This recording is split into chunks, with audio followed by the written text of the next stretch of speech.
First off, I want to thank all of y'all who have tuned in for taking the time to share this space with us. My name is Clifford Brooks, and I am the founder of the Southern Collective Experience. And with me, I have some wonderful people that are they are coworkers and they are peers and they're dear friends of mine.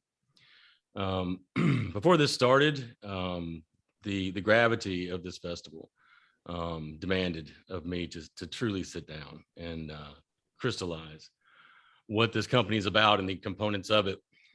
We have the Blue Mountain Review. It is a journal of culture now read by 1,200,000 so people nationwide, recently broken internationally. An NPR show, Dante's Old South, and an accompanying podcast called This Business of Music and Poetry. Within the company, what we focus to do is to educate, to educate by doing and showing, and then offering the courses and being earnest and honest in what we do. The collective's soul is to gather kindred spirits who are professionals to show the best face of art, the entire face of art. And before I go and wax poetic any farther about the company, I realized when I got on with these folks that what I want to do is have them speak. I want them to show you what we're about before we circle back around and put a bow on this present as far as what we're about. But having those shining examples speak for the company is going to say, it's going to be much more brilliant than anything I could ever say. So I want to begin with Lynne Kimmen. Lynne Kimmen and I met through my teachable course, The Working Writer, a little over a year ago. And her learning curve and her ability with harmony is one of the most stunning that I've seen in a long time. So Lynne, please take it from here. Thank you. Thanks to 1455 and Sean Murphy for everybody who's watching, and for my family here for being part of that family. I am probably I think I am the youngest member of the Southern Collective, as in the newest member, not the youngest. But it's been an amazing, wonderful experience to be with all of you. My background is checkered. I started out doing managing not-for-profit theater organizations. I moved into managing healthcare. I got interested in body work and medicine. Thought I wanted to go to medical school. Went back to school to catch up on all the math and science that I missed the first time. And along the way, I fell in love with psychology and biology, and I got a doctorate in biopsychology, which is just what it sounds like. It's a combination of the two. And I taught for 16 years at Hunter College in New York City, and I was the undergraduate advisor for 3,000 undergraduates. When I think back on it, I must have been out of my mind. Along the way, I started out writing poetry, and probably by my junior year of college, I was going in a completely different direction. And it wasn't until 2020 that 2019, that I sort of came back and rediscovered poetry. I am a board member for the Bright Hill Press, which is with me in upstate New York. And one of the things that we do is a poetry session for adults. And they asked me if I would be interested, and I thought they kind of needed somebody to babysit. And I said, sure, I'll come. And the next thing I knew, I was back in the world of poetry. In 2020, I published a chapbook called More Than a Handful. And I'm really excited to say that in the coming year, the Southern Collective is going to produce another book of mine. And the title is Crows Fly at Midnight. And I can't wait to do that. I've always loved being with writers and artists, thinkers, educators, And this organization is one of those really fortuitous combinations of all of that. And I'm really happy to be with you guys. And thank you. I think I'm also the most northern person, so thank you for letting me in. I'm going to finish my piece by reading a poem that I wrote, I guess it was 2 days ago. And it's called Palming a Goldfinch, which is about, I've been talking to the animals because I'm in the woods. So palming a goldfish, hanging out on a feeder, happily eating black oil sunflower seeds. No notice taken as I trod on the deck, filled the other feeders. I sang my newest goldfinch song for him. No movement. Perhaps he was stunned by the song. My friend Mark is an ornithologist. He's always told me that it was possible to hold a bird in the hand. He said it's about the stillness. My boarder showed no signs of shock, showed no signal of distress, at one with the sunflowers and the morning. I crept closer, still singing, and closed my hands around him. Felt the beat of his heart, the flirt of his feathers, then left him to his breakfast. A moment later, others joined him. Emily Dickinson's got nothing on me. Thanks. I love that poem so much, and the fact that I've heard it is, yeah. I could gush about that, and I will. I'm going to come back around and put a pin in that. JD Isip, I have known this man. It's a decade, right? It's a long time, JD, right? Yes. Yeah. Over a decade. I'm like 12 years. When my first book hadn't come out yet, and I'm like, I hate everything. I'm going to burn it. No, Cliff, don't do that. Yeah, you have talked me off the ledge several times, and we talked about the collective way back then when it was just an idea before I'd done anything with it. And I remember you were one of the first people that I'm like, man, I really want you to be a part of this thing. And you told me then, like, let me work this stuff out, make sure that you're not crazy. I'm like, what? But it's, but that, you wanted to come. All true. Absolutely. I'm just leaving out the swear words at this point. But you wanted to step away and make sure, and get your whole vibe ready before, you did, we sat back down, about 2-3 months ago, and you joined up. And Lynn is the essay editor for the Blue Mountain Review, and JD, he is the microfiction editor for the Blue Mountain Review. So I definitely want folks to see the interlapping and how these things weave together, how we meet on these different venues. And JD, we met, it had to have been Facebook or a writers group, or it was Facebook. Facebook. Yeah. And it's, out of the millions of people, dude, it's what I have found with almost all of y'all is that in that expanse of social media, you find these stars, and I used to astound me how people out of the millions would know these same folks, and you've always been an anchor in my life, man, in a very big way, dude. So you were a professor and you were a poet, and you've got one book out, and you talk now before I bleed to death on you.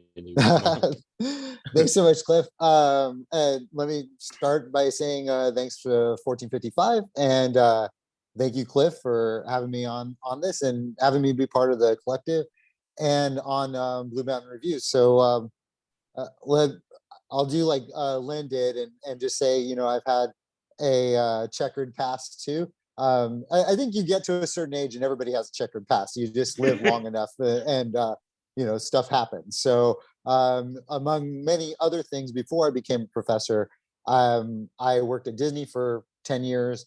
I was in the military, and I did all sorts of other things. But all through all of that, I've always written poetry, and I've always written all sorts of other things, including fiction and plays and things like that. So being part of the collective is a chance to share with other people who care about writing. And as Cliff was saying, like, one of the things that kind of drew me to reach out to Cliff is when you read something from somebody and it touches you.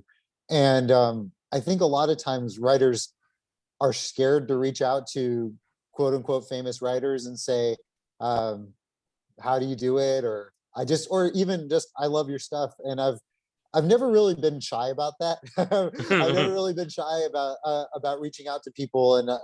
And if I could recommend to anybody, if you see anybody in this this whole festival, or any poet that or writer, reach out to them. And particularly if you're a writer, like we don't have tons of people just like knocking on our door saying hi. So it's really nice to have that. And yes, I'm a professor at Collin College here in Texas. And for the Blue Mountain Review, I do the microfiction editing, but I also have a couple of interviews coming up in the fall issue. So if you are interested in a guy named Phil Clay, who wrote a novel and a collection of short stories, and now this collection of essays is fantastic. It's called Uncertain Ground. Definitely check it out. It's out now, but I have a great interview with him. And then I'll be interviewing Latoya Watkins on her novel, Perish, which is fantastic. So that's all the plugging I'll do for the magazine. And now it's time for me to plug my own stuff. So I do have a collection of poetry that came out from Sadie Girl Press called Pocketing Feathers, and that is available on Amazon. And this January, I have my new collection called Number Our Days from Moontide Press, and you'll be seeing more about that if you log on and sign up for the Southern Collective Experience, follow us on social media, all that stuff. You'll find out all of that stuff. But I'm going to go ahead and end my time by reading a poem from my new collection, Number Our Days. And this poem is about being 25. And when I was 25, I attempted suicide. And this poem is kind of an encapsulation of that. And I say it's about 25 because even if you didn't try to commit suicide at 25, 25 is just a hard year. So this is called The Lesson in Losing It. You'll never not want to kill yourself, he said, matter-of-factly. He'd probably sat across from hundreds or thousands of us, a new track of an old song. So the best you can do here, he held my hand, is find something to live for every single day.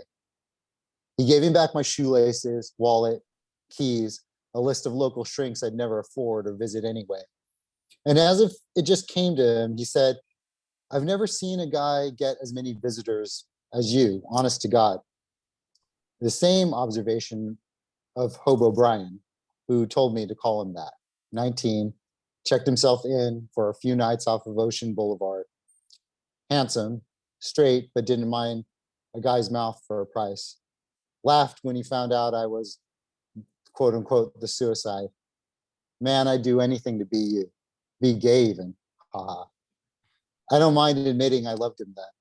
But really, it's been almost a month and you've had visitors every goddamn day. Had it been that long? I lost hours and days, half my mind. And yet, he was found out in the middle of the night. No mental or emotional illness, no insurance, no way to say goodbye or tell me his last name, which even the doctor couldn't give me. Just a lanky blonde kid saying, I know this is weird, the night before, but do you think I can sleep here with you? Nothing gay, man, just, I don't know, do you mind? How could I? Not at all. Just two guys who'd never see each other again, trying to find something to live for. JD, the world's better with you in it, man. You know, it is, dude. I mean it.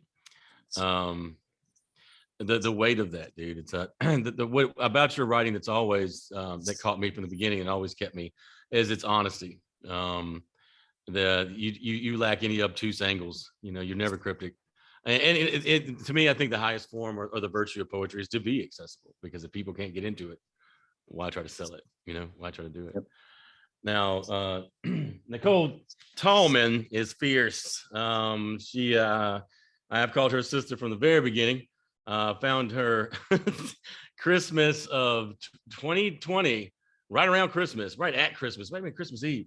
And I found her writing through Twitter, and I loved it from the beginning. And this 12-year-old comes out where I'm like, I don't catch it. And all of y'all gonna laugh at me because y'all all know this. I wrote out and I was like, hey, I love what you're writing. I've got this magazine. I'm gonna put you in it. Send. And I'm like, oh, that's really creeper. That's and she didn't take it. She came right back and she had already looked at it. You know, she said, you told me that you'd read it all. Something Kindred, her book. It is the most effortless task I have taken since creating the Southern Collective Experience. Trying to explain what she does cheapens it. It does. She's brave without being heavy-handed with it, and it absolutely. There's no hint of melodrama. It's earnest and it's honest. Like it's the thread that holds all of us together. It's the integrity in her work that sings. And Nicole, you talk about. I didn't even get into what you do for a day job, but tell us about it. You do it better than I do. Well, thank you so much, Cliff, for inviting me to be here with you today and for inviting me into the Southern Collective Experience, which was on Christmas Eve in 2020. Your memory is very, very good. And I started out as Cliff interviewed me for an issue, and then I soon became a contributing editor doing interviews. I've had the pleasure of interviewing some amazing people like Chen, like Jose Hernandez Diaz, like Diane Seuss for this issue that's about to come out, Felita Hicks. So it's been just an honor and a pleasure to be able to talk to some of my literary heroes and to be able to be part of this, this artistic family. My background, I'm from Michigan originally, and I moved to South Florida in 2005. And I've always been a writer of sorts. Most of my career has been as a ghostwriter for high profile executives. I took a job in the mayor's office in October of 2015. And I do some speech writing, some legislative affairs, and I'm also the poetry ambassador for the mayor of Miami-Dade County, which is a pretty cool gig. I love that. Love being able to elevate some local poets. So the book that Cliff mentioned earlier, Something Kindred, Cliff reached out to me on that as well and asked if I might have something in the works, which I did. I had the pleasure of working very closely with Cliff on it, with Jack Bedell, who wrote a beautiful introduction, also a member of the Southern Collective Experience Press. So I have, as a result of having this book come out in February of 2022, I have been approached to actually publish 2 more books. One of them will be coming out later in 2023. It's called Versace, which is a play off of Versace. And it just happens to be the 25th anniversary of Gianni Versace's death today. So it feels kind of timely to mention that.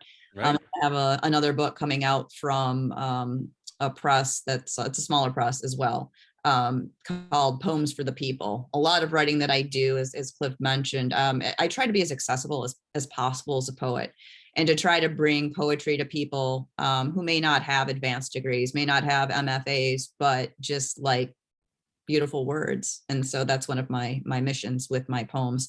I'll read just one short poem for you because there's a lot of ground that we have to cover today.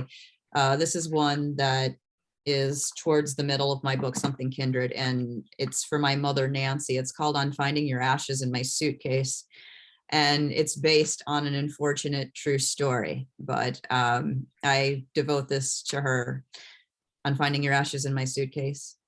I think you would laugh if I told you your urn exploded somewhere during my flight back to Miami. And when I got home, I found you spilled your ashes all over the inside of my luggage. Actually, it was your luggage. The Liz Claiborne zebra print carry-on with a dragon fruit interior. The flight was oversold, so I was forced to check you in your luggage. What kind of monster makes a grieving daughter check her own mother? I remember, and I love this tie-in too. And when we heard that poem, when I heard this poem before, when it was the Bright Hill Press with that Lynne Kimmen is a part of, seeing again this interweaving of it, laughing at the end of it and then wondering, like, if I was there, would that be rude? You know, the fact that this, you know, it's like she meant that to be funny, right? I'm so, oh, wait, am I muted? Shit. It snags you. It does. And I'm going to come back and talk about that in a second. We have another member, DL Yancey II, who was taken away at the last moment. He's trying to scoot in here now. He, of the whole crew here today, met me when this thing was in its infancy. When at the time, the Southern Collective experience that hadn't been named. I was called out on a New York radio station to tell me about the company that I had not put out largely at all, because it wasn't a company. It was an idea that people of true spirit and you know, things that people buckle at as too emotional, but it's to be to have sentiment and to be is different than being sentimental. It's a camaraderie like a family without it being something that is too rigid or too that's lashed in by one person. It's the us that makes the magazine work and the radio shows work and the company work, because it's not a me thing. I got this crazy ball rolling because I was too stubborn to accept the fact that artists couldn't work well together, that they couldn't lift each other up, that if you earn something in the literary world or the arts, because we have all genres represented. D.L. Yancey II is a musician. He's an author as well with a children's book that I'll brag about here in a second. But he was one of those that I first pitched this thing to, and didn't know me, came to be on the radio show through a mutual friend and bought in immediately. And there were times that I didn't know if the group was going to make it. At first, it was just supposed to be kind of a creative social group. Then once the magazine came to fruition through me and a member named Peter Rustusha around 2013, 2014, we did it because we thought it would be fun, and that we'd add interviews and things and components of it that other magazines didn't have or wouldn't blend. And once more and more people, and when Caitlin Young stepped into the picture and became our designer, the numbers, the perfect storm, this time not in disaster, but in this gorgeous production every time that feels like theater and reads like theater, the best kind of it. And all of us, you know, chip into it to stand back and see that and not pull strings, but to let it happen, because when I get in the way, it's never as good. But Dia was there before any of that stuff had really taken off. And his song Mr. Soul is one of favorite one of mine.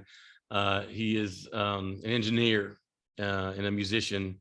He I think has 5 children, a wonderful wife, and he's one of those guys that when you reach out to when things are tough, he always picks up the phone every time, every single time. The man, you know, when this thing's like, I promise it'll work out, and you know, just I remember just him smiling, going, "All right, man, let's do this," and he's never wavered, not once. So if he gets on here, that's cool. If not, please check him out. We've got him on our page. You can find all his links. So to speak more about the collective, where I asked the family some questions. Dun, dun, dun, dun. Dante's Old South is a radio show off of NPR that started around 2015, and the idea was to turn a stereotype on its head. Dante's Alighieri, he is my go-to. What would his idea of South be? And what I did there is what I did with the company. I wanted to bring on the best of everything. Those who never ever drama, never diva behavior, but those people who were accessible, like JD was saying earlier. You know, the really cool ones, you know, they don't get asked a lot of questions because there's so many. Are there enough folks out there that do take umbrage and do have an attitude about it that there is reason that people, you know, back off. But you know when folks are reaching out and want to know the truth about writing. And you know, that's a part of the educator. There's so many writers that have an educational component to it, you know, and it comes easy to us, or not easy, but it feeds us. It feeds us. It's not, it's an honor. And then you hear how Nicole has such, you know, that has such sway and poise, and how her writing and I don't, you know, to have such deadlines for these powerful people, and you would never know it because no one in this group, no one that we associate with has a weighty ego. And that is the reason that this organization works at all. It radiates through everything that we do. And it's you have to hold it fiercely, but not tightly. And it's something that we all watch each other's backs.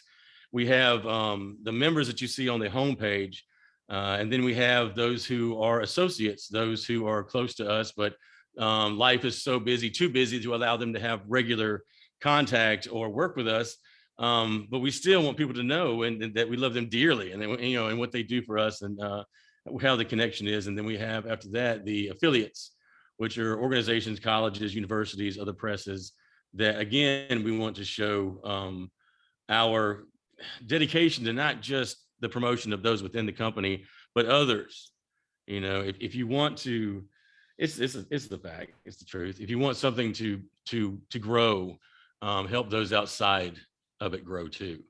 Do it because it's the right thing to do. Do it with integrity. Do it because you really, truly, honestly believe in what that person's doing. Because nothing reads worse. And social media is very transparent. I love it. I love it. Then the fact that, like, you can meet somebody and they'll tell you everything about you. It's a conduit to everything. And I don't see it with disdain at all. I mean, it opened all these people I met on social media, and without it, I wouldn't have found them. It's just tuning it to the right stations. And that's what the entire collective has been about. And then again, with the Michael Amadei and I have a podcast called This Business of Music and Poetry. And with both radio shows, it's about talking to your heroes. I've got a list, and I'm running out of people that I honestly, like, the kid in me wants to get to know. That when right before they get on a show with me, I have to get the jitters out, oh my God, I can't. And then they get there and I'm like, it's all good, man. I'm glad you can make some time because I'm busy. I got stuff to do. It's the connectivity, the childlike fun, when all of us laugh together. It is the most important part, because otherwise all of this can get real heavy. My name is Clifford Brooks. So in my background, I worked for the Department of Juvenile Justice as a probation officer for 6 years. And then I worked for social services for 4, and foster care, and then family preservation. I just vested 10 years with the state. I was set, I was good. And then I walked in and I sat down with my folks and I said, hey, y'all, look, yeah, this whole 10-year thing, I know you're proud of that, but I'm going to go write poetry and cut grass. Now, that is not the way I would suggest that folks go about it, but it worked for me. It was 3 years of removing myself in Athens, Georgia, doing landscaping and writing. My agent decided when I was 31 or 32 that I was going to be a poet, and I said, okay. And it was the best decision I ever made. At the time, it was a blatant lie. He's like, are you good at this? I'm like, sure, man, I'll do it. I'd written prose from 10 years old until 30. But I was aware of poetry and had written it before. And the crash course of those 3 years of buckling down and finding my voice, it defined my life. I thought that the stress that I had, the anxiety that I had, was about the book, because somewhere, no, I'm not saying somewhere, I remember exactly where I was and what I was wearing when I'm like, all right, look, if I'm going to write this thing, I need to confess to everything I've ever done. In case somebody comes out, not just for the reader, but it's like somebody's gonna come out and be like, Cliff Brooks. I'm like, yeah, that's on page 47, halfway down. You'll find that. Being honest is there are 2 camps: the lie big or the stay true. To me, I believe that people come to poetry for the truth. I think they go to fiction by definition for not lies but fabrications. I don't. If it's not accessible, I don't see the point. I think that cryptic is simply a sign of a poor writer. You want people to connect on some point. You want them to work in, but not work hard. And the fact that if they take away something completely different, typically the sentiment is the same. There's that magic that when you're into your craft and it's into you, that you see people sparkle. How you know how to project yourself, and seeing everybody here and hearing them read a dozen times and in different places. They all have their own flavor, and their own voice, their own sound, and it's fun to be around. I'm on the spectrum, and all of this too was a very stubborn decision that the world didn't really work well for me. So I thought, without reinventing the wheel, how could I create a safe space? Not just for me, but folks with good hearts, you know, that worked hard and loved what they did, you know, because it's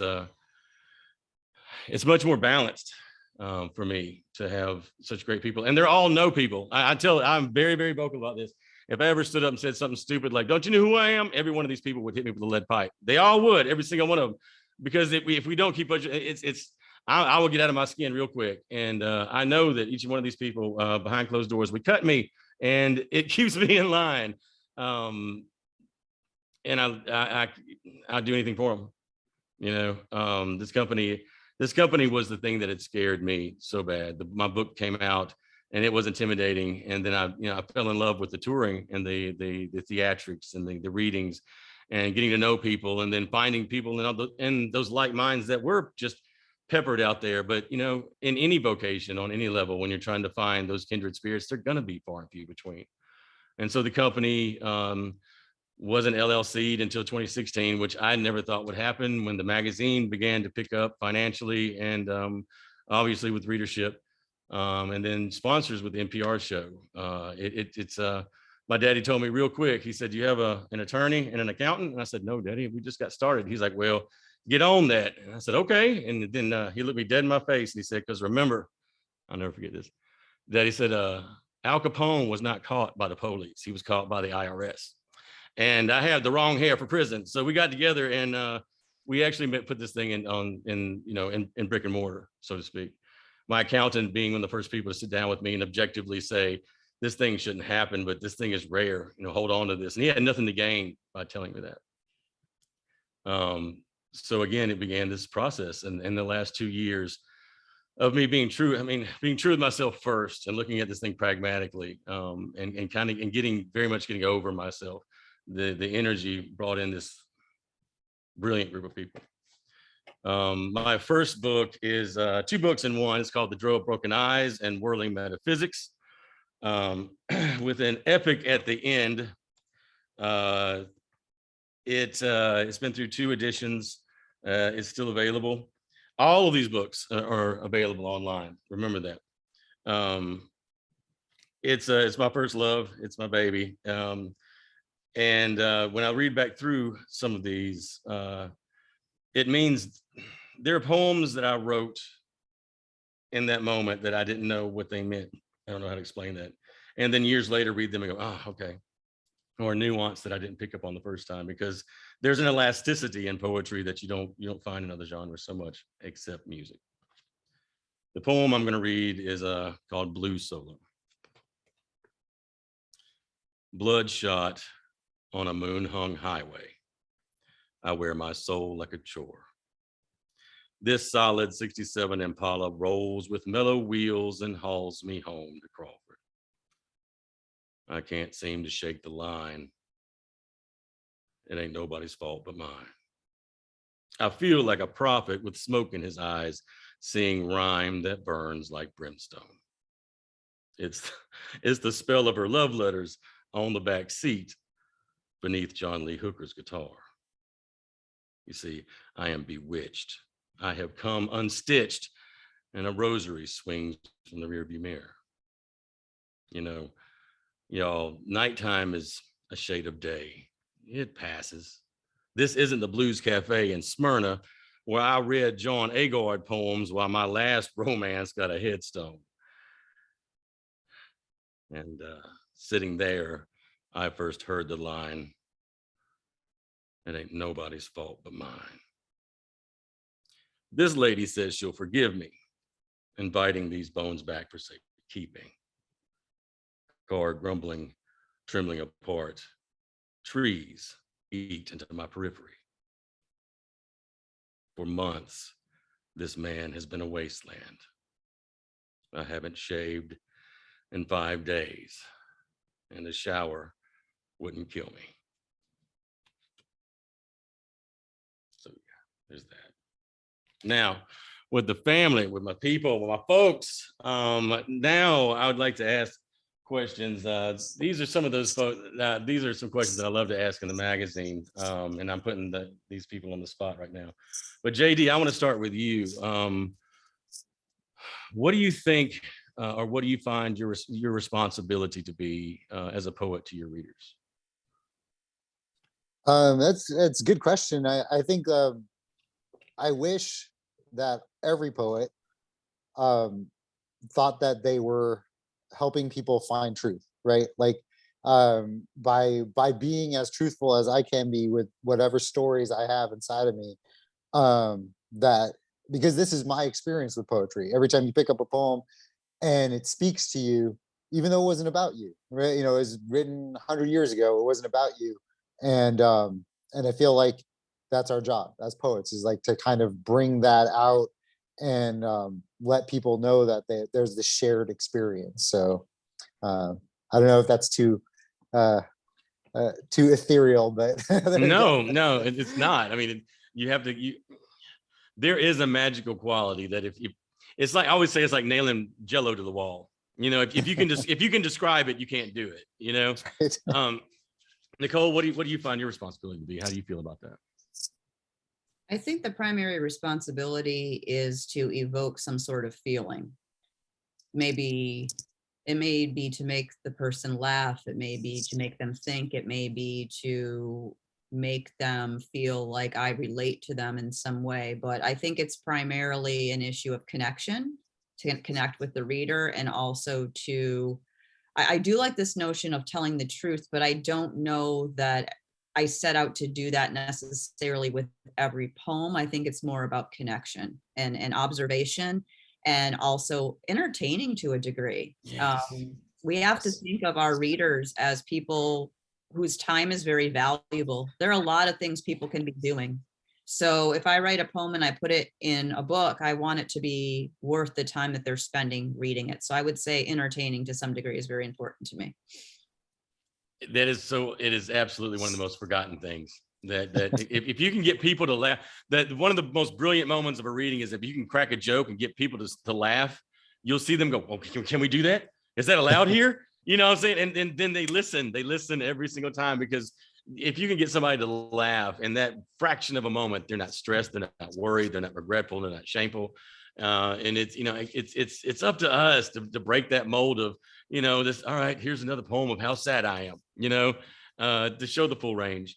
Lynne, what do you hope to bring forth as a responsibility to your readers? I agree with Nicole about the connection with other people. I think too often we think we're all by ourselves and we're the only person who's had that emotion or that experience. And by thinking about it and sharing it, I find that there are so many people, many of whom are unexpectedly moved by something I've written. I'm like, oh yeah, I did that too. And that's always a nice feeling. Certainly when you read somebody's beautiful poetry and the words are such that you go, oh, I wish I had written that. I wish I had those words. But for me, I think trying to evoke the experience of something and to bring in all of the senses to describe it, and maybe go hunting to see what was going on in 1961, so that you can say this was playing in the background. And you can send people on wonderful memory trips, and I think that's fun. And it's fun to read. I mean, that's, I mean, there's that same quality. And again, for the first time in a group, I can say that's exactly why I like your work. That's the commonality of it all, is in the fact that, you know, if you enjoy what you write, people will typically enjoy reading it. And the fact that you did it because it was fun, because that was on your mind. And Nicole, I will never be able to get the fact that you can make a busted open urn funny. I will. That's one of those jewels that then when things get tough, I'll be able to pull that off the shelf and instantly be happy. As far as place is concerned, the Southern Collective experience, I never from day one considered to be below the Mason-Dixon line. a New York radio show. You can still find this online. They'd heard about the company, and so much of this stuff took off real quick. Hadn't named it yet. And they said, so Cliff, so we had the poetry, they liked the book. And they talking about my accent and all that's cool, whatever. And then they said, well, what about this, this organization that you've created? And I'm like, I don't know what you're talking about. He's like, no, this artist created. And I'm like, oh, yeah, you're gonna hear this. Oh, yeah, man, yeah. And he said, well, what's the name of it? And I'm like, oh, damn, I don't say it. But typically, and JD knows me from the early days, when I talk so fast, I could talk the paint off the walls. No, all y'all know that. I'm not gonna lie. All of y'all have been doing that. See my You've phone changed so much. see my number poke up, like, oh man, do I want to? Rock, paper, scissors. There's a community way beyond this area. We're all south of somewhere. Again, it's not said to be glib. It's the fact that there's this idea that bonds us all together. It's the love of place that bonds us together, and it's that pride and where we come from that makes the voice so resonant. And that's why being inclusive, and being an open force against negativity as a whole, man. It comes from this genuineness, man, and the early days of you being there, and as a Texan, tell us about how you feel about place and where you are and as a person. Well, I was going to say, one of the things I love about the idea of Southern is when most people think of the literary world, they think of LA and they think of New York specifically. No offense, Lynn. But there's this inaccessibility, and you throw Southern at the front of something and they start thinking, oh, okay, that's quote unquote accessible. And of course, if you've studied Southern literature, you're like, well, Faulkner is not exactly accessible. Right. Okay, legit. But it takes away this pretense, and so that's what I love about the idea of Southern. And as far as place goes, like being in Texas, as soon as I landed here, I felt welcome. And I'm a native Californian. I love California. No one will ever land in California and say, I felt welcome. That is not the experience of California.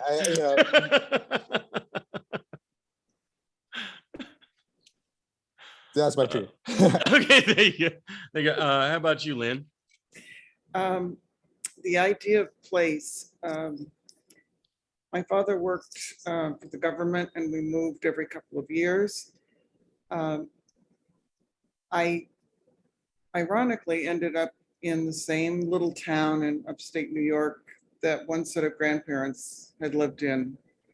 And it's 20 minutes away from another where my other grandparents lived. And it's always felt like home. Every time I visited, I felt like something had been imprinted on me. And after living in New York City for 35 years, I was more than ready to come home. And that's not to say I didn't love New York when I was there.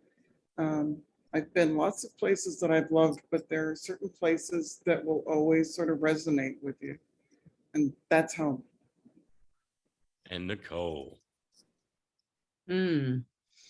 Place is an interesting concept to me. I feel like I have two homes in a way. Michigan, I can't ever really seem to escape it. And Miami is kind of my adopted home. So I try to tackle this actually quite a bit in my writing, because I find myself to be almost an outsider here in Miami, because I'm a non-Hispanic white woman. And Miami is a predominantly Hispanic city. So I'm living somewhere where I'm in a minority. And but I kind of enjoy that. I think that's one of my favorite things about Miami. I almost feel like I'm living in I don't want to say another country, but in a space that's so different from where I came from. Yeah, So Michigan is like that rooted home, and Miami's kind of that home that's adopted me, but doesn't really quite entirely embrace me. It kind of keeps me chasing after it. Right. I kind of like that chase. It's Mhm. kind of fun. Yeah. So this idea of Southern literature, I'm kind of curious. What is Southern? You know, Exactly. we named our panel Redefining Southerns. Mhm. What is, I'm kind of pushing back, I guess, a little bit here, but what is Southern to you? Southern to me is it's an idea. It's shared in the fact that it's my love of place. And I can answer that best by scooping around. Y'all all know how I do my figure eights. So I'm on that New York radio show, and he said, "So what did you call it?" And this is where I was talking so fast. Typically, I slowed down. If you didn't know me, you would think I was just being deliberate. But anybody who knew me and was listening at the time called me immediately. It was like, "You had no idea, did you?" I said, "Okay, well, I didn't say it out loud. I said to myself, well, I'm Southern." I said that out loud. And then collective came to me out of nowhere. And I thought Jimi Hendrix Experience. And so that's where Southern Collective Experience came from. God's honest truth. So the idea of the mystery of place, trying to define place. All of us share these journeyman, the journey person poems where we're going someplace, and there's an etherealness to it. And there's this rawest sense of self that doesn't gush or bleed or ooze.